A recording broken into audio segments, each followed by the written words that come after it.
Hello, good afternoon. It is more than a game off the weekend. John Blaine and myself here. Baz is doing the overlap. That'll be an interesting Someone one. has to. Yeah, that'll be an interesting one to probably just talk about. Man United. Well, Man United won. Yeah, Man United. Probably talk about Man United and that Liverpool lost in the Carabao Cup. And that's where we're going to start. The Carabao Cup final. Everybody and his dog had Liverpool winning this, the first trophy of the season to go along with the Premier League that we all imagine will win. Liverpool obviously coming off the back of the defeat against PSG, which seen them go out to the Champions League. But it was Newcastle. Yeah. 70 years of hate. 70 odd, isn't it? Yeah. He was so, but yeah. Splitting hairs, aren't we there? But they finally won a trophy, just like the great names of Birmingham City and Swansea and Leicester have finally won the Carabao Cup. Yeah, but they did beat the team that's won it most. Yeah, and the holders. And everyone expected to win it again. Yeah, they did. No, 2-1 win. Dan Burn living the dream, getting a goal and also getting after his England call up, getting man of the match as well. A proper Geordie lad getting to enjoy that. So that open letter his dad did a couple of years ago, wasn't it? Yeah, about carrying him in, to a final whenever ago. All those things and more. But they finally done it. Goals from Dan Burn, as said. Isaac could have had more, couldn't they? Liverpool got a late goal to make it a little bit interesting. Yeah. But they finally got their hands on a win. And you can tell it obviously means a lot more to them than maybe it would have meant to Liverpool.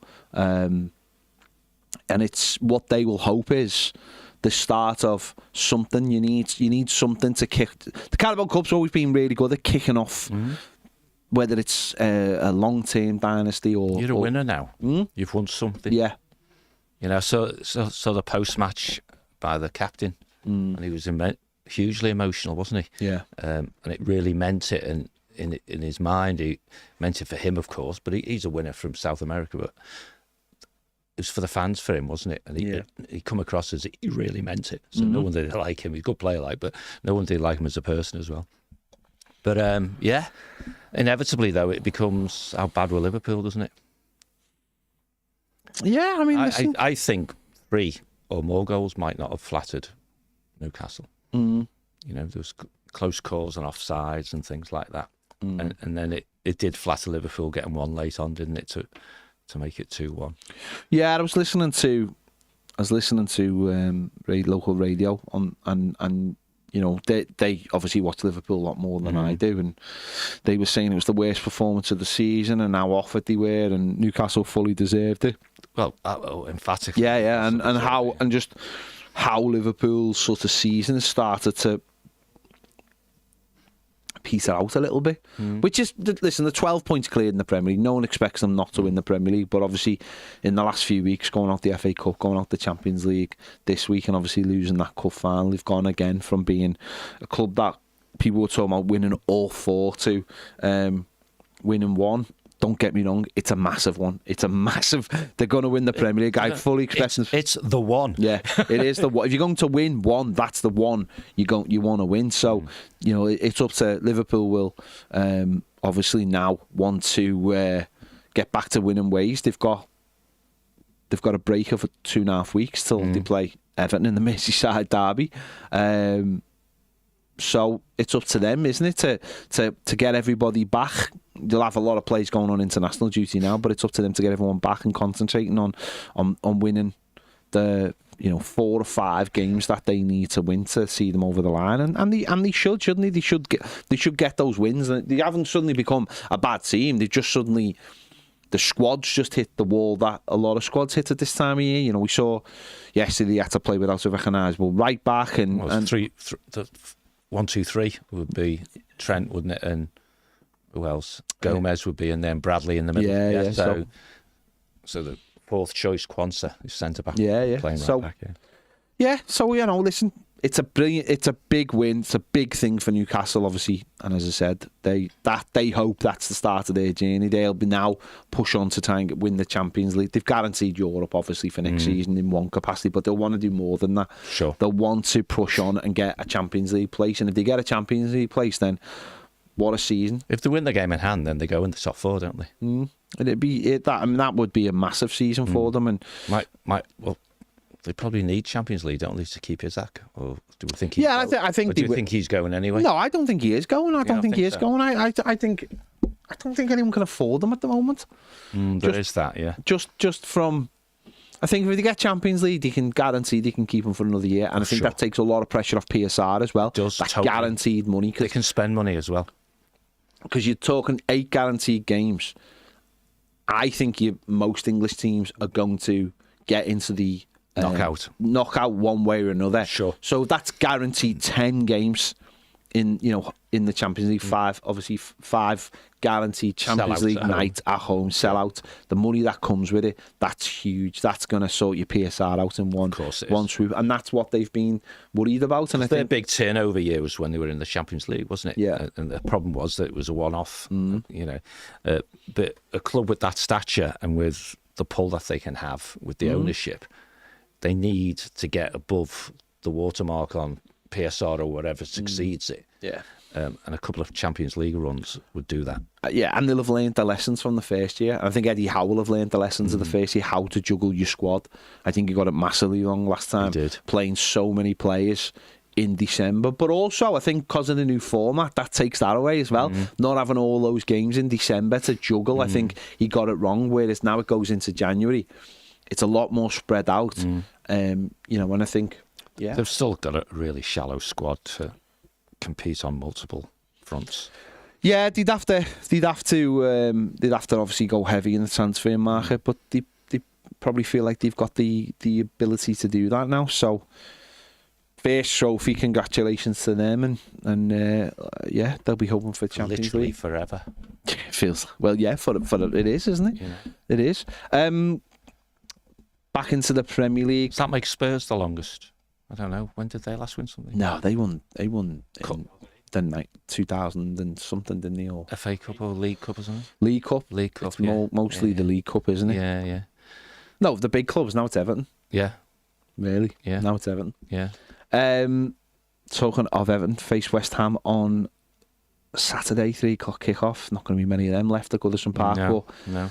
Two teams who had very little to play for other than Everton wanting to stay above West Ham and West Ham trying to get above Everton. And it played out exactly as I thought it was going to be. A bit of a lifeless afternoon where obviously West Ham took the lead when they were on top, and Everton getting a last-minute equaliser to send Everton fans home happy that they didn't lose and continuing the run. Well, the shirt has come from an American toffee who was over, and he was very happy when we equalised, of course, because he was next to me, and I said to him, such a late equaliser is like a win, isn't it, sometimes? It was a pretty dour game, though. It wasn't particularly high quality, was it? So it was rubbish. I was being polite, mate. It was rubbish. I had a feeling it was going to be like that. The games that in the last few weeks for Everton have just been getting just been going on a downward spiral. Well, not being terrible, but you can just see the energy. The energy wasn't there. It felt like the whole place on Saturday was like just in need of that little break. It felt like the players couldn't wait to get away. Yeah.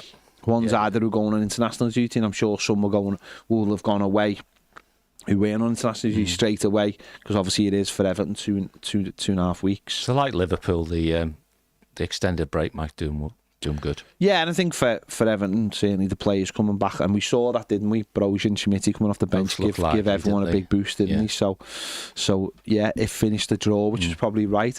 Ipswich, obviously bottom 3, facing Forest, who are chasing Champions League. Forest come off the back of the Man City win. Ipswich can't buy a win. Forest raced to a 3-0 lead. I looked on the screen at Goodison because the sun and all that was in my eyes and stuff. I convinced myself it was 5-0 at half time. Well, you mightn't have been too wrong. And I actually said to the guy behind me when the game came up at the end as 4-2, how were they 5-0 up at half time? And they only won 4-2. And the sad thing is, that wasn't as crazy a question as you think, because with VAR, you never know, do you? No. You know. But yes, I mean, Forest had an easy day there, didn't they? The only surprise was Chris Wood didn't score. Yeah. 4 goals and he didn't score. No, it was too easy. Ipswich are making like a fight of it in terms of they've got a bit of heart and they've got something about them and they're playing the way they want to play. And obviously they got 2 late goals back, which didn't really make it nervy because it was 3-0, 3-1, 4-1, 4-2 really late on. So it didn't make it nervy or anything. But Ipswich are making sort of a fight within games, but it's not enough to get them anything, and they're stuck down there on 17 points, and I think they might have earned a point this year. I think point they got at Villa, and they went to Old Trafford, had a little go, and they've had a go, but they just don't have the quality, and it's it's going to see them get they're going to be relegated. I think it's really what happens when they go down, isn't it? Yeah. Are they going to be a bounce back team, or are they going to be Luton and go back? Particularly as they rose so quickly, because they've not made huge investment this season, have they? No. Therefore, they're not going to do it next season. No. So they run, and they'll lose the lap, presumably. Yeah. And then, so they run the risk of doing a Luton almost and going back to League One. I think it should be a real shame. I think a lot of it will come about the coach, whether the coach stays. Yeah, of course. I think they've been smart because I think 2 players they've brought in certainly in January are on loan. So they can go back. Ben Godfrey hasn't worked. No. That's a surprise, isn't it? Do you know what? I am a little bit surprised. No, I wasn't being totally sarcastic. Well, not totally. No, he's played in Serie A, hasn't he? Yeah. And he has got pace and stuff like that. And they were so poor. Yeah. You would expect him to make a difference, but he hasn't. And Cisco, they brought him from Brighton as well. Not really sure that's worked either, but... So they've brought those players in, so they'll let those players go back, I imagine. It won't be a massive outlay. The lap, as you mentioned, will leave. I think there'll be a lot of suitors. I think the likes of West Ham, the likes of Everton, and then maybe some higher up might have a look at him. I know there's been a lot of talk of like Chelsea and people like that. I don't think he's got the quality for where... Chelsea have just brought a wonder kid in from Portugal for 45 million. I don't think they're looking at a D-Lap. But I could see a West Ham and Everton looking at him and thinking, we can give this kid an opportunity. Any others who've shown that they can play in this division? I think Hutchinson's all right. I think he'd be a good squad player. I don't know if too many more have really shown it. But listen... Philogene made a call going there. If they're higher up championship players... It looks different, doesn't it? Then they're going to get like a bit like Burnley, go down and maybe they have got a chance to boss it. I think they're different from Luton because I think Luton it was more just it felt like adrenaline every week, capped off with that little bit of quality of Ross Barkley, but it felt like every single week it was, and the ground wasn't a nice place to go. Maybe Ipswich are too nice, maybe that's the problem, but easy win for Forest, and Forest now in 3rd place, and obviously I've got a 5-point buffer just looking on Chelsea, and that's massive, and more importantly got a 6-point buffer on... Because 5th will almost certainly be a Champions League. Well, they've got 7 points on Newcastle currently in 6th, of course. They've got a game in hand, but that's looking really good because they've come into form again, and that's massively important. Manchester City, as we mentioned there, played Brighton. 2-2 draw, twice leading, but twice got pegged back. They just can't get going again, can they? They've brought new players in, and they just can't get going. Gone. Yeah. That's what it is. Yeah. They just can't... They need a really hot start next season to reassert it, as it's been a fallow season and we're back on it now. Yeah. They're going to have to massively invest in the summer. And they will, won't they? But then you've got to put it together. Yeah. But you're right. They don't have that aura that people will go there and don't go... have a plan B either. They haven't got a centre midfield. That's right. Never mind anything else. Do you have no centre midfield at all? It just gets bypassed. There's no number... Obviously, we know why. There's no Rodri. But there's no number 6. Like, there's no like for like in terms of even a player. But they never even went for one in January, so... No, because they probably thought, what's the point? Probably thought we're going to get The season's done But anyway. I would have, though, because I just think once you've got that injury, Rodri won't come back the same player, I don't think, and it'll be. And there'll always be that fear that if he breaks down, they're back where they were all this season. Yeah. Interesting times. That is where Gonzalez plays, though. He signed in January for like 60 million. That sort of sick role. Yeah. I mean, he's not the level of Rodri, but Not convinced. Well, they brought a couple of players in haven't they, obviously, to try and do that job. Gonzalez obviously played alongside Gundogan. Gundogan hasn't really worked coming back. No. Mamouche scored, didn't he? Yeah. But the other kid's having a terrible time, isn't he? At the back. He's having a terrible time. His own goal was comical. But seen the look on his face of, really took. Oh no! I've done it again. Yeah, like that was the word again. Yeah. He reminds me of a kid that's waited so long for an opportunity in a team, like a school team, and straight away has just done something really, really stupid, and everyone's looked at him, gone, "This is why you didn't play. This is why we didn't want you to play." But he's a young lad, and maybe this is the best time to be getting those experiences, those opportunities.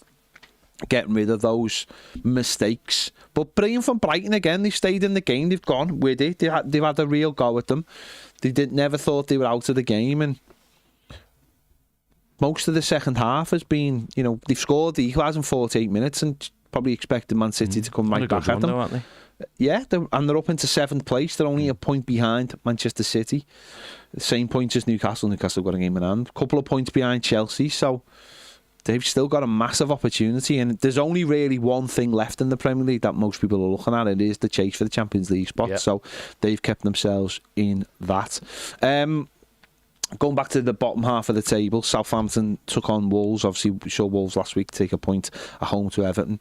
Wolves have got a decent little run coming up where they do obviously played Southampton. I think they play Man United, play West Ham, and they play Ipswich, and they play Leicester in the next 5 games, I think. Wow. So this is a brilliant opportunity to get away from the bottom teams, and they started it well. They've gone to Southampton, beating them 2-1. Stan Larson getting a couple of goals. Ramsdale, for anyone who thought he was the England number 1. I saw your tweet. Well, I've never seen it. I've never seen it. I remember him coming to Goodison Park when I've never seen it. The COVID year, and I remember him having like a brilliant game. But it being totally out of the blue for Sheffield United. And then he went to Arsenal, and there was just this thing about him at Arsenal where, because of the way he carried himself, people thought he was a good goalkeeper. And it was like Emperor's New Clothes. He'd make dead normal saves, and people would go, "Oh my God, what a save, unbelievable stuff." And I was sitting there going, what's everyone saying that I'm not? Because he'd give a bit to the away fans or the home fans if he was away, and like the Arsenal fans when he went off the team were like perplexed. And I was like, "What are you talking about? He's not good." And he's gone to Southampton, and they bought him thinking he's going to be the backbone for us. He's going to be the guy who keeps us up. No. He's much of a reason as you going down as anybody. And Wolves have gone down there, took the opportunity. Okay, nervy last 15 minutes, but they've took 3 points, and these might be the 3 points that keep them up now, because if you look at the league table now, they are 9 points clear of Ipswich and Leicester. And when you look at and they're playing both of them. And when you look at the form table and they're playing both of them, you just think they're not catching Wolves. Yeah. You'd feel very safe if you were Wolves. So that's a really big win for them, really important win that they didn't get, because obviously no Kuna again, that they didn't get dragged into something where Southampton are playing for nothing, and they are playing for something, but they've gone and they've done the job. And I thought Ramsdale was terrible for both goals. Let me just clarify. It wasn't rubbish for the first goal, rubbish for both goals. So good win for Wolves. Yes. Gets them away from even so further away. Quality in their squad. You do question how they got there in the first place, but yeah, lack of depth and lack of a decent coach maybe as well beforehand. Yeah. The R5 kick-off, Bournemouth versus Brentford. Bournemouth took the lead, but then Brentford came back. Goals from Wissa and Norgard give Brentford. I don't think they necessarily deserved the win, but they got the win, and again showing what Brentford are capable of when under their man. It's why I really like Frank. I've liked them for a while. They are capable. In the first half of the season, it was they couldn't lose at home and they couldn't win away. And now they're winning all the. Now it's flipped. But with Boomer and Wissa, they've always got chances to score goals. And a lot of people wouldn't have seen this coming. But Brentford have gone and got the win when they didn't win the possession, they didn't win the XG, they had less big chances, they had less shots, but ultimately they've got the job done, and I think that's where Thomas Frank's really good at, at making or getting these results that people don't often see. Probably just got a little bit. It's form based now, isn't it? But what's crazy is they're 3 points behind Bournemouth. I know. But Bournemouth are on the slide, aren't they? But Bournemouth are having the season of their lives. Yeah, but they've got a good team, but have they got a good squad? And people look at Brentford and go, yeah, they're doing all right. They're 3 points behind, and that sometimes is crazy. And don't get me wrong, they're on what? Bournemouth are on 10th place, 44 points. 44 plays, 41 with Brentford, yeah. So there's still very much an opportunity to get into the European places. They're 4 off Champions League. Still 4 off. Which is mad. Brentford are on 41 points. Brentford have won 12 games this season. I mean, that's the same as Brighton, same as Fulham, same as Villa. So, Brentford, if they were to finish the season strong, could still get Europe. Yeah. Crazy. Absolutely crazy. So fair play for them to still be in at it. Moving on to Sunday, Arsenal playing Chelsea. Now, what's mad about this game is it's kicked off at like 1:30. It's a London derby against probably the 2 biggest clubs in London at the moment. And it felt like a pre-season friendly. Like, I never saw it. Arsenal are trying to chase Liverpool down, or certainly close the gap, or keep the pressure on, whatever you want to say. Chelsea are trying to, they're trying to stay in the Champions League places. They're still 4th, same points as City. And the game felt lifeless. Palmer? Jacked it in, Annie. Finished. Can't be bothered. I don't know. Not sure, but he's out the England squad. I know that. Oh. The Arsenal had expected goals 0.71. Chelsea expected goals 0.36. Like, that shows how much of a lack of quality there was in this game. Of 2 teams that people see as 2 teams that are like good going forward. And I know Arsenal haven't got goal scorers as such, and Chelsea haven't really got goal scorers as such. They rely a lot on Cole Palmer. There's a few teams in the league, isn't there, who had decent starts and have just hanging. Well, Chelsea had a decent middle, didn't he? Yeah. I suppose, or once they got going, they had a really good run and looked up for perhaps getting in the top 1 or 2. Yeah. Liverpool, for example, have benefited from a really good start, haven't they? And the stats all look different. So it's a pretty up and down season for the whole division, isn't it? It is. It was just a feel of this game. It just felt like there was nothing riding on it whatsoever. No intensity. The way Arsenal scored off a corner. Merino, who's playing as a false centre forward, just by the fact that he isn't one, got them the goal after 20 minutes. But it just felt so lifeless, and you just think that Arsenal versus Chelsea would have more oomph in it anyway. You would hope so. But it just felt like it didn't really matter. Didn't really matter. Like Chelsea, it's just another defeat. We'll win next week. And Arsenal, okay, they've got it down to 12 points now, but after that weekend, I know they're playing different levels of teams. Who's going to finish second? Arsenal, Forest. I think Arsenal will just have enough. Do you think so? Just have enough. Is there enough incentive for them to throw the kitchen sinker, or would they look at it and go, Champions League? Yeah. Everything's champion. Like when they played that's why I asked, because the next Saturday game they play is Everton away, 12:30 kickoff, and they play Real Madrid on the Wednesday. The following Wednesday. Yeah. So what matters? Of course. What matters most into those games? So if there's any doubt about any of their players for those games that have played on the Wednesday night, if there's any doubt going into that game, he's not going to chance it. You wouldn't, would you? Because you look at the table and go, if it's still okay, let's just say Everton won the Merseyside derby, Arsenal win their next game, and they go to 9 points, and then it's early kick-off, and they go, we could get this down to 6. Then maybe put some pressure on them. Then maybe you go, mentally we could. But if it's still 12 points and you're playing Real Madrid on the Wednesday, are you really gonna So maybe that plays a part in it. Arsenal looking maybe just the Champions League now. I'm not sure, but I know if I was an Arsenal fan and I'm looking at Real Madrid, I'm thinking we need all our players available. We haven't got a proper centre forward.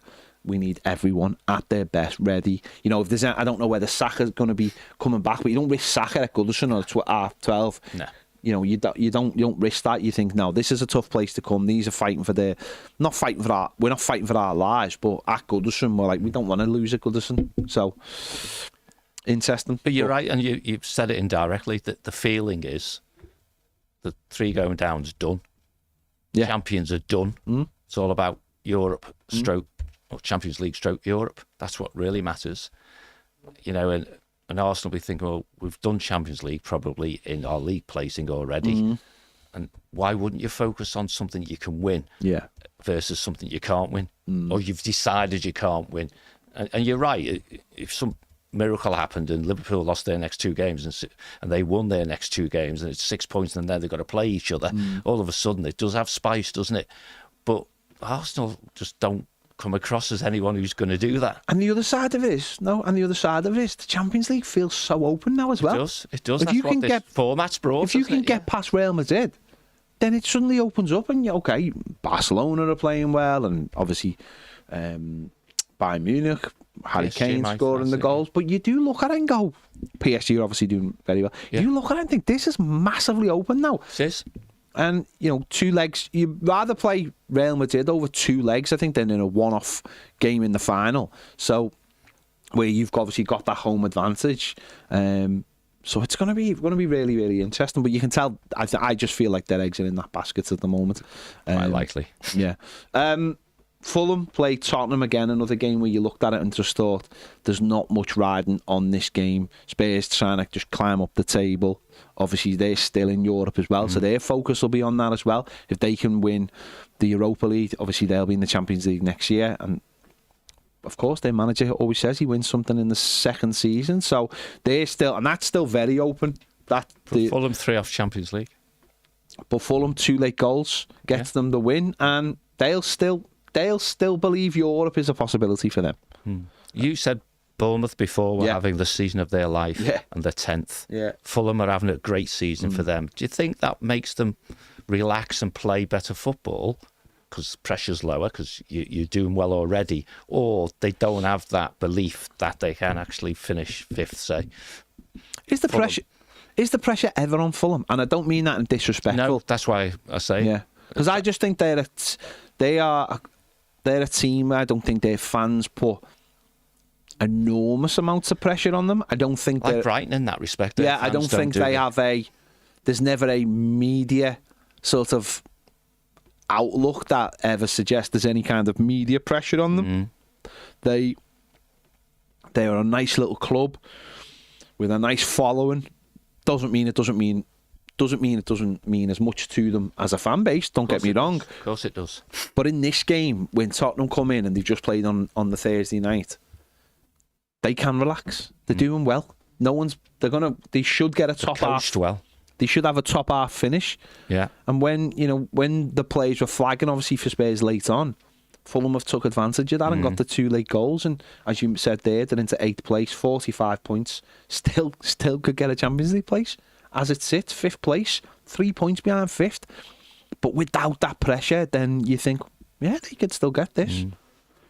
It's so interesting how obviously pressure on Spurs just becomes almost too much at times because the media plough in and people talk about the manager, and obviously the fan base is bigger than Fulham, and that allows clubs like Fulham and Brighton fill the void and Brentford to just go, no, we'll step into this.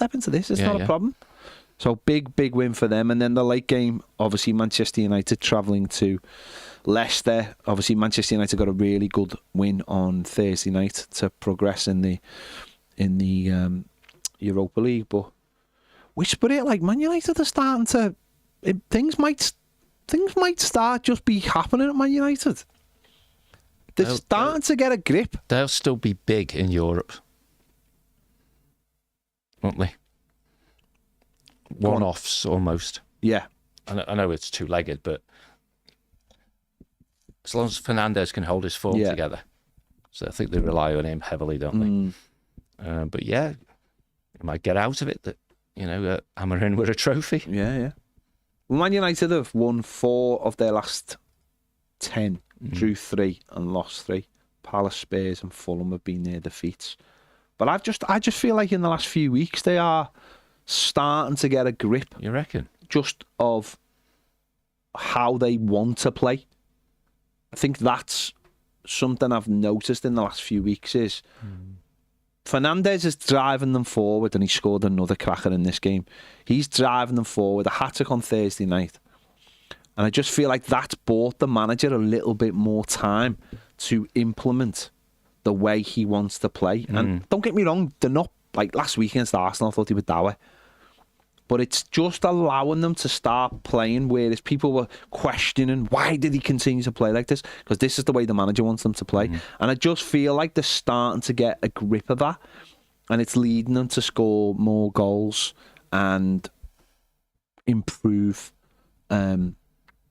and just feel a little bit better. So people can now look at the manager and go, where people, I think, 2 or 3 weeks ago, I think actually getting a point at Goodison was a massive result for them. Yeah. When Everton battered them for 70 minutes. Yeah. And then they got out of jail. Against Ipswich. I feel like that was the moment where maybe the turnaround started to come. That just to think of, like, we can pull ourselves out of this. We might be playing well, but we're willing to dig in. Whereas maybe that wasn't there before. And I think the manager's getting a lot of... I think the players back him. And they don't have to be good as long as they're picking up wins. And that's disguising the performances as such. And they've gone to Leicester last night and they've dominated the game. We're not being too rude to Leicester. It's just their turn to win, isn't it? No. Against Leicester. But you know what, though? Really On last week... I imagine Leicester fans thought this was the one they were going to win. They might win, yeah. Thursday night, Man United putting loads of effort into getting the win against Sociedad. Will the players be ready for red hot atmosphere at the King Power? It's not a red hot atmosphere, but are they ready for that? I reckon, because I thought that last week. I thought this might be the one Leicester gets something out of, because and in a way that we just talked about Spurs going to Fulham and being a little bit tired, and we've done the job. It's all about Europe now.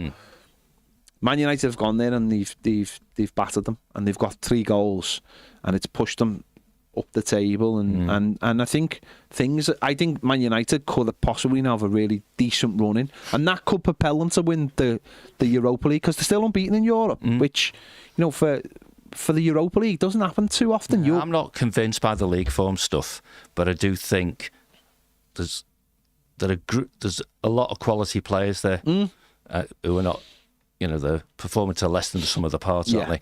But in those big games, like, they should have beat Arsenal, really, shouldn't they? Then they can almost pump themselves up a little bit, give that extra %, whatever, which the talent comes out a bit easier or a bit more frequently, whatever you want to call it. But I don't know who their next league game is. I'll have a look, but it would not surprise. Well, they're away to Forest. That'll be tough. Call it here and now. I'd expect Forest to beat them. Yeah, I would expect them to beat them. And then they got City, right? Yeah. And again, that's a big game, and it would not surprise me if they beat City. No, it wouldn't. Right? And then, of course, they go into the. Is that at Old Trafford? Yeah. That's what I mean. At home, because they beat them at the Etihad, didn't they? And then they'll go to that Europa League game and first leg, and in between it is Newcastle at Newcastle. Yeah. They'll lose up there. Yeah. Right? Because they'll be buoyant. But Lyon, interesting team for them to come up against, but second leg at home. So you can see them, as you say, in the semi-finals of the Europa League. Oh, definitely. I just think he's bought himself. He's got a couple of weeks now as well. I think he's bought himself the time. Most of the squad will be away, of course. But I think he's bought himself a little bit of time because I think, as I said, I think the players are buying into it. I don't. Well, it will come.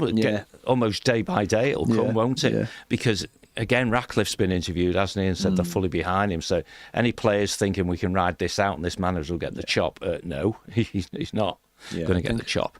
And if they win the Europa League and they're in Champions League next season, with the buying power that they have, they can go big in the summer as well. with a refresh. They've already made clearly decisions. I mean, they don't expect Rashford to come back, do they? They might not know where he's going to go, but they don't expect him to come back. And then you're into that almost revolution that they're trying to have, getting a little bit of a supercharge because they've got into the Champions League. Yeah. No, it's gonna be. It's just been an interesting couple of weeks for United. I think just the mood might just be starting to change. That's all. I think You've smelt it, have you? Yeah. No, I do. I do think. I think people are behind. I do think people are really behind the manager. I do think they're behind them, and I think it's as long as the fan base are behind them, I think it's really important. So, good it's win. The ownership that needs to be behind. Yeah, they're I don't think they've got any more cards to play. That's John. what I mean. That means Ratcliffe. So if he's backing him as an individual, then he's a good coach. Yeah. So big win for them. Leicester are dire. Oh yeah, Leicester are dire, and I think what now is something like they haven't picked up any points. I don't think this year. So they're in free. Will Van Nistelrooy survive relegation? Do you think? I don't know, but I don't think he's shown. I do think that's one of the worst appointments maybe ever made in the Premier League. It was horrible appointments. And it just hasn't worked when maybe they should have looked for someone with a little bit more experience. It was a strange person to turn to, just because he'd had a few games as the caretaker manager at Manchester United. So very, very strange. But yeah, decent weekend of football, obviously taken over mostly by the Carabao Cup. Just a little bit around Europe. Big game last night in Spain. Atletico Madrid versus Barcelona. They were 2-0 up, and then four late goals from Barcelona saw them get the 3 points. And what a year like Yamal's having. He's quite good, isn't he? He is unbelievable for a player of his age, and he's actually starting to break some records that Messi set at Barcelona, is he? which is quite incredible. But he looks like absolutely the real deal. Lewandowski scored a great goal in this as well, and Fernando Torres scored a couple of goals as well. But Fernando Torres, sorry, not Fernando Torres, Fernando Torres. It hasn't been a good week for Madrid, Atletico Madrid at all. No. After what happened the other night, which is, I still think is one of the biggest scandals I've ever seen in football. Honestly, I felt sick for that club afterwards. And I still can't see where that touch was. I've watched it loads of times. I still cannot see where that touch was. So, massive game, massive win for Barcelona. Real Madrid won 2. Did you watch the game? I watched part of that game, okay. I just wondered whether they were still trying to win it, Atleti. And when they gone from 2 up to 2-2. Yeah. What happened then? I just think Barcelona is so good in the final third. Yeah. They just went for it. They scored just after Madrid got their second goal, and I think then they smelt it. It was in 10 minutes, wasn't it? Yeah. It was in 2 minutes, and then they got the equaliser within 10 minutes. Oh, was it? Oh, sorry, a big one. Yeah, so they went from 2 down to 2-all within 10 minutes. 10 minutes, yeah. You know, when maybe Madrid thought they'd won it with 20 minutes to go, 2-0 for 20 minutes to go. Lewandowski's top scorer, isn't he? Yeah, he's unbelievable. Yeah, but he's another one. You look at him and look at his age and look at him. He's only 23, isn't he? The bottle, whatever that bottle he's sinking out of, yeah. He's on the same juice Ronaldo's on it. Looks similar. Yeah. Real Madrid won 2-1. Mbappe got another couple of goals. So Barcelona and Real Madrid 60 points at the top. So it's going to be between them two. Yeah. Barcelona have got a game in hand, of course, because their game last week was cancelled due to the sad death of the doctor just before the game. Over in Italy, our sister club are absolutely smashing it. Roma. 1-0 win. They did get dumped out of Europe on Thursday night. We know Hummels took the blame and took responsibility. They won 1-0 against Calgary last night. Lazio got beat 5-0.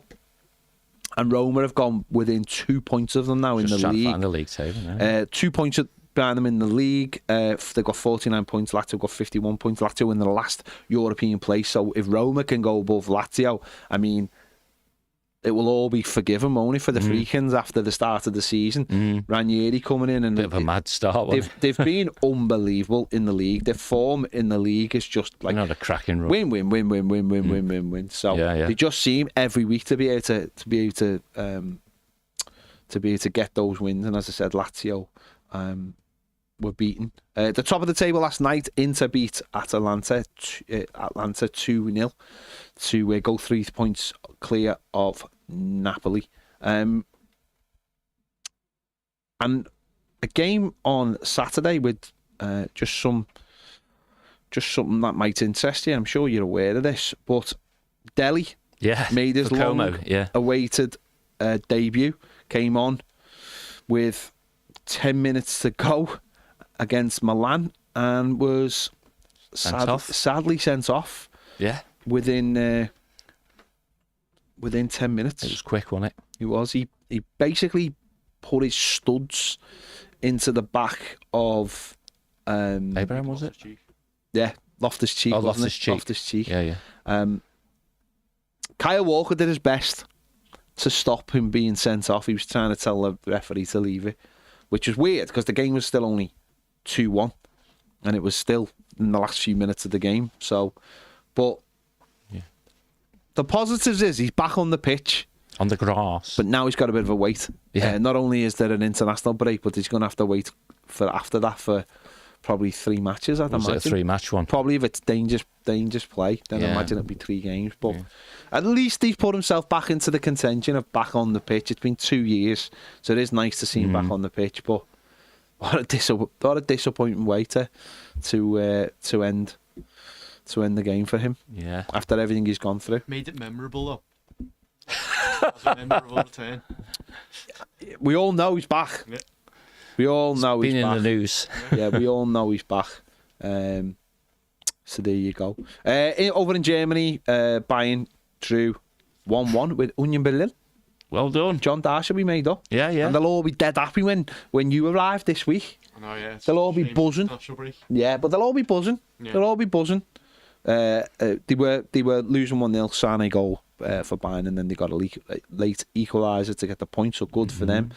I think Bayern know they've won the league and and because of the Champions League, they aren't really bothered. Other games, Leipzig beat Dortmund 2-0. Dortmund not having a great season, are they? Not in the league, but in the Champions League. They're still in the Champions League. I think their focus will be on the Champions League. Yeah, absolutely. And then yesterday, Bayer Leverkusen were away at Stuttgart, and the game finished 4-3 to Bayer Leverkusen. Leverkusen were 3-2 down with 2 minutes to go. An own goal, and then Patrick Schick scored with 90+4 to give them the win. You can never count Bayer Leverkusen out. Never count them out at all. In fact, I think they were 3-1 up Stuttgart. Yeah, they were 3-1 up. 3-1 up, and they've lost it 4-3. 3-1 up with about, what was it, 67 minutes? So less than half an hour to go, they were 3-1 up. Very, very disappointing. And then obviously got a wobble on when it went 3-2, and yeah. As soon as they conceded. In other news, there was the Old Firm as well. Yesterday, I watched the second half. Celtic were 2-0 down, got it back to 2-2. Were absolutely flying, looking for the winner, and then Rangers got a winner in the last minute. Popped up and got a winner in the last minute. At Celtic as well. Yeah, to the light. Could have been worse, could have been today. Yeah, yes. Patrick's Day, yeah. To the light. Well done, Rangers, yeah. Yeah, of the Rangers fans who were in there and probably thinking all the worst possible things were going to happen to them. So there you go. It is International Week. Lucas Paqueta's FA hearing starts in the next few days. FA looking for a life ban. Really? Yeah. Wow. They're looking for are asking. It starts today, and they are looking for a lifetime ban. He's charged with breaching betting rules in May of last year. He understood it'll be a 3-week hearing, would be one of the longest ever, and they are looking, because he spot fixing offences in 4 Premier League games, and it is believed that bets were placed by friends and family with 60 bets in total. So, be very interesting to see what the fallout is with that. Wonder what happens if he got a lifetime ban from playing in the Premier League. What worldwide impact? Be a worldwide ban, wouldn't it? Yeah. Brazil, hasn't he? Be a worldwide ban. They'd ask for a worldwide ban. Oh, because They would ask for it. No, Because even if they just did it for the Premier League, every other league would know he's been banned from playing the Premier League because he fixes games. Or fixes FIFA would have to react to it, and FIFA would probably ban him from every. Yeah, that's what I mean. They'd extend it, wouldn't they? Yeah. Wow. Yeah. For money, that probably doesn't matter in the grand scheme of things. And just one other piece of news: Gibbs White has been added to the England squad due to Cole Palmer. Should have been bloody called up. See, I predicted Jared Brantwaite was going to be added to it due to maybe a couple of players. See, I didn't think Dan Brown was making the England team. I thought, and I'm still not convinced he's making the squad. He'll get a mysterious alcohol-related injury. So I wasn't. I thought Brantwaite would. I thought still time. Moving from 21s up, yeah. I've just got a feeling one of these centre-backs will drop out. Dan Brown will drop out. Kwanzaa. So I'm not really that bothered. But there you go. So he's been, and that's probably right that he's been added to it. So well, yeah, should have been there first time. Yeah. Yeah. There you go. Let me check if there's any comments. No, there isn't. Thanks for taking part in the show. Just listening. You're so engrossed you haven't got time to leave comments. There you go. Thanks for watching. We'll see you later on in the week. Take care. Bye. Anytime you want. Anytime you want. I'm just sitting here. I'll fill by just like dancing. I don't know what the M-Tag one is. No pressure. Just no pressure at all. Just anytime. I just feel like I'm sitting here. Where's Ned when you